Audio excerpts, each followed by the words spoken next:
안녕하세요. 스타 글쓰기센터 심원 소장입니다. 글쓰기센터 수업은 먼저 학생들이 50분 정도의 입학 테스트를 치르고 면담까지 진행을 하고 수업 여부를 결정하고 있습니다. 따라서 입학 테스트 문제를 보면 글쓰기센터 수업이 무엇을 추구하는지 알 수 있습니다. 앞으로 몇 회에 걸쳐서 입학 테스트 문제를 함께 살펴보면서 글쓰기 공부 어떻게 해야 되는지에 관해서 말씀드리려고 합니다. 오늘은 입학 테스트 1번 요약 문제를 함께 풀어볼 텐데요.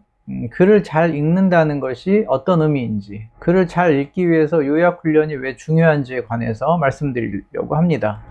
대체로 우리가 이제 글을 잘 쓰려면 잘 읽어야 한다고 말합니다. 결국 글쓰기라는 것은 다른 사람이 이미 써놓은 글을 잘 읽고 자기 것으로 만든 후에 거기에 자기 생각을 덧붙이는 형식이기 때문에 글쓰기를 공부한다고 해서 쓰기만 하고 있으면 글쓰기가 늘지 않습니다. 따라서 반드시 쓰기와 함께 읽기 연습을 해야 합니다. 그래서 이제 수업 시간에 거의 모든 문제들이 주어진 글과 자료를 짧게 요약하는 것에서 시작합니다. 실제로 저희 입학 테스트 1번 문제를 살펴보면서 좀 더 말씀드리도록 하겠습니다. 짧은 글이니까 잠시 영상을 멈추시고요. 한번 읽고 이 글이 무엇을 말하는지 한번 생각해 보시기 바랍니다. 많은 학생들이 요약을 제대로 해본 적이 없기 때문에 이 문제를 푸는 거의 모든 학생들이 요약을 하라고 했을 때 앞에 나와 있는 문장부터 순서대로 줄이기를 시작합니다. 순서대로 글을 줄이는 방식으로만 글을 읽게 되면 글이 어떻게 전개되는지, 글의 구성을 신경 쓰기보다는 한 문장 한 문장을 이해하는 데 급급하게 됩니다. 많은 분량의 글을 읽을 때는 감당하기 어려운 상황이 발생하게 됩니다. 요약의 목적은 글을 줄이는 것이 아니라 글을 이해하는 것입니다. 글을 이해하면 당연히 이제 줄어들게 됩니다. 글을 이해한다는 말은 무슨 뜻일까요? 그것은 자기가 읽은 글의 핵심 내용을 다른 사람에게 정확하게 전달할 수 있다는 뜻입니다. 그래서 요약문을 보면 그 학생이 얼마나 글을 정확하게 읽고 있는지 또 이해하고 있는지를 확인할 수가 있습니다. 자, 이제 실제로 글을 읽어가면서 요약문이 어떻게 작성되는지 살펴보도록 하겠습니다. 요약을 하려면 글을 한두 번 읽어서는 안 되고요. 반복해서 여러 번 읽어야 합니다. 먼저 가장 중요한 것은 그 글에서 가장 중요한 단어를 찾아내는 것이고요. 처음부터 찾을 수 없기 때문에 글을 읽어가면서 중요한 단어들의 표시를 해야 합니다. 한번 읽어보도록 하겠습니다. 우리가 사용하는 전력은 주로 석유, 석탄 등의 화석연료에서 얻는데 이런 방식은 여러 가지 문제점을 안고 있다. 자, 여기서 중요한 단어는 전력, 그리고 화석연료, 문제점, 이 세 단어입니다. 화석연료를 활용한 전력 생산은 문제가 있다는 거고요. 그 다음 문장에서는 문제점이 나올 겁니다. 그 다음 문장의 키워드는 고갈될 것이다, 화석연료는. 그리고 지구온난화의 원인이 된다는 겁니다. 그리고 다음 문장에서는 이런 문제점을 가지고 있는 화석연료를 대체할 새로운 것에 눈을 돌려야 한다. 대체가 키워드가 되겠죠. 그 다음 문장에서는 해양에너지에 주목한다고 했습니다. 해양에너지가 키워드가 됩니다. 다음 문장을 보면은 다시 화석연료의 문제점인 이산화탄소, 지구온난화가 나오죠. 그리고 다음 문장에서는 해양에너지 경우에는 오염물질이나 온실가스를 배출하지 않는다는 말이 나오고요. 그 다음에 고갈되지 않는다, 지속적인 확보가 가능하다, 이런 식으로 이제 내용이 전개되고 있습니다. 지금까지 읽은 내용 중에서 가장 중요한 단어는 무엇일까요? 이렇게 학생들에게 물어보면 대체로 해양에너지라고 답을 합니다. 해양에너지가 가장 중요한 단어라고 한다면 당연히 요약문의 첫 번째 문장에는 해양에너지란 말이 들어가야 되겠죠. 왜냐하면 가장 중요한 단어이기 때문에 이것을 우리가 이제 주제어라고 하고요. 결론 문장은 주제어로 시작하는 것이 원칙입니다. 이 글은 해양에너지에 관한 글입니다. 따라서 주어를 해양에너지로 쓰고요. 해양에너지는 무엇을 어찌한다, 혹은 해양에너지는 무엇이다, 이런 식으로 짧게 문장 형식을 만들어야 됩니다. 해양에너지와 함께 또 중요한 단어로 표시되어 있던 대체한다라는 단어를 활용하면 해양에너지는 대체해야 한다, 해양에너지는 화석연료를 대체해야 한다, 이런 식으로 문장을 만들 수가 있겠죠. 그래서 이 글을 제대로 읽은 학생이라면 누군가가 이 글이 뭐라고 말하고 있니? 한 문장으로 뭐라는 거니? 라고 물었을 때 해양에너지가 화석연료를 대체해야 한다는 글이에요? 라고 답해야 된다는 거죠. 그런데 거의 모든 학생들이 이렇게 쓰지 못합니다.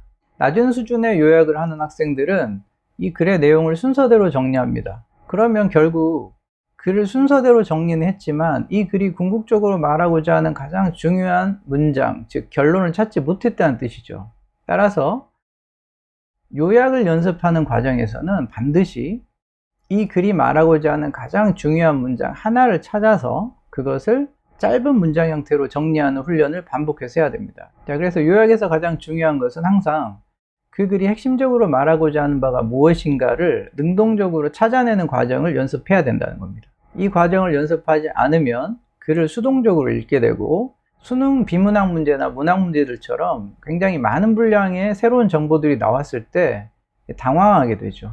왜냐하면 순서대로 정리해 나가면서 읽는 방식으로는 절대로 많은 글들을 빨리 읽을 수가 없습니다. 틀리더라도 과감하게 글의 내용을 줄이는 훈련을 해야 되고요. 그 첫 단계가 바로 가장 중요한 단어를 찾고 그 단어를 가지고 짧게 결론 문장을 만드는 것입니다. 이 글은 짧기 때문에 결론 문장을 구성하기가 쉽습니다. 결론 문장을 구성한 후에는 이제 뒷받침을 구성을 해야 되는데요.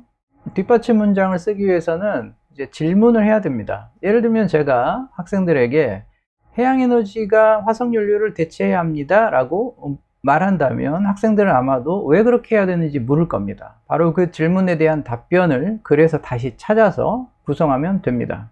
자, 해양에너지가 화석연료를 대체해야 한다. 왜냐하면 해양에너지는 지구온난화를 유발하지 않고 고갈되지 않기 때문이다. 이렇게 짧게 정리할 수가 있겠죠. 이걸 한 문장으로 정리하면 해양에너지는 지구온난화를 유발하지 않고 고갈되지 않으므로 화석연료를 대체해야 한다.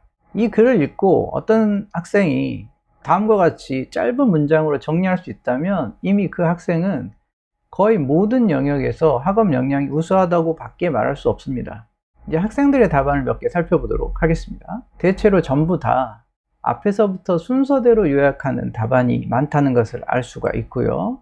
또 중요한 단어들을 제대로 쓰지 않습니다. 심지어는 가장 중요한 단어인 해양에너지라는 단어를 쓰지 않는 답안도 꽤 있습니다. 이렇게 겉으로 보기에는 짧은 글이지만 이런 글들조차도 정확하게 읽지 못하기 때문에 학생들이 교과서를 혼자 읽지 못하게 되는 것이고요. 교과서를 자기 힘으로 정리할 수 없기 때문에 결국 공부하는 힘이 부족해질 수밖에 없다라고 말씀드릴 수 있겠습니다. 요약은 모든 공부의 기초가 되는 능력이기 때문에 매우 중요하지만 현재 한국의 교육제도 안에서는 체계적인 훈련을 하지 못합니다. 가장 중요한 기초 훈련을 하지 않은 상태에서 무작정 많은 양의 독서를 하게 되면 읽기가 늘지 않습니다. 그래서 엄청나게 많은 학생들이 양에 집착하는 공부를 하게 되고요. 그러니까 더 어렵고 지겨워지고 국어 성적이 오르지 않는다라고 생각할 수가 있습니다. 읽기의 정확성과 속도가 빨라져야지만 학습 효율이 높아진다는 것은 당연한 것이고요. 공부를 잘하기 위해서 첫 번째 조건은 자기가 읽은 것을 정확하게 요약하는 훈련을 반복하는 것입니다. 그리고 노트 쓰기를 강조하는 이유도 바로 요약 연습의 시작이 노트 쓰기이기 때문입니다. 저희 수업 시간에는 매 시간마다 학생들이 짧은 글들을 읽고 읽은 내용들을 바탕으로 요약을 하고 그 요약한 내용을 바탕으로 다시 적용하는 훈련을 반복하고 있습니다. 다음 시간에는 이제 추론에 관해서 말씀드릴 텐데 요약이라는 것이 이제 공부의 시작이라면 추론은 이제 공부의 완성이라 할 수 있습니다. 이미 알고 있는 것을 가지고 모르는 것을 발견해내는 과정, 그 과정이 어떻게 진행되는지 수업 시간에 그것들을 어떻게 연습하고 있는지 다음 시간에 또 설명드리도록 하겠습니다. 그럼 저는 또 다음 영상에서 뵙도록 하겠습니다. 감사합니다.